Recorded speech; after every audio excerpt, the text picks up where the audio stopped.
Naruto. E lá existe um desenho chamado Naruto? Existe Naruto? Existe? Você tem certeza disso? Eu posso perguntar pro DJ então? DJ, ele tá certo, é o Naruto? Certa resposta, garoto Naruto. Mais um ponto da equipe verde. E olha só, deixa eu dar um recadinho para vocês, adultos, que o nosso jantar já está servido. Nós temos escalopinho ao molho madeira, com champignon, arroz branco e batata solteira. É só chegar por ali, ó, pertinho do balcão, pegar o seu pratinho, servir-se à vontade e bom apetite, tá certo? Nós temos escalopinho ao molho madeira com champignon, arroz branco e batata solteira. Peraí, gente! Calma, rapaz, que ainda não acabou. Ainda não acabou, equipe vermelha. Eu tenho mais um desafio para vocês. DJ, digita o segundo desenho das meninas, que vai aparecer uma opção escrito do lado assim: não acredito que baixei isso.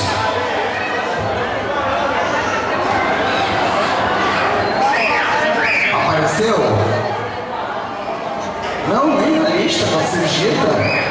Então usa isso aí. Meninas, eu quero saber de que desenho é essa música aqui, ó.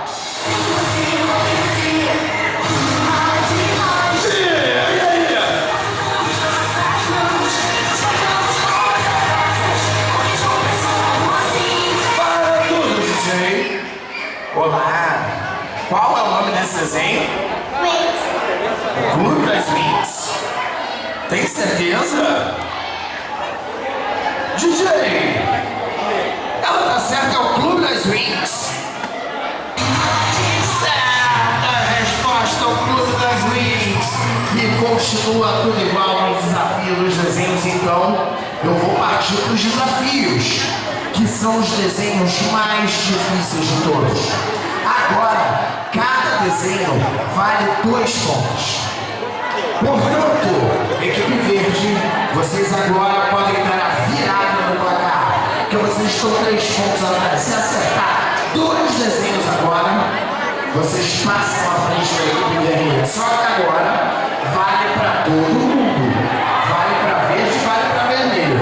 Para responder, todo mundo com a mãozinha no joelho. E quem souber o nome do desenho é só levantar o dedinho. Levantou o dedo, respondeu certo, marca 2 pontos para sua equipe. Certo? Então, atenção, calma, a gente primeiro tem que ouvir a música. DJ, vamos para o primeiro desafio dos desenhos animados, pois eu quero saber de que desenho é essa música aqui, ó. E aí? Qual é? Não é isso. E aí?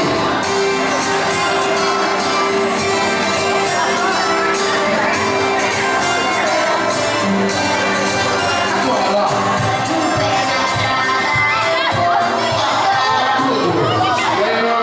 Tudo bom? Qual o seu nome? João. Quantos anos você tem, João? 10 anos. Qual é o nome desse desenho, João? Irmão, que irmão urso? Irmão urso.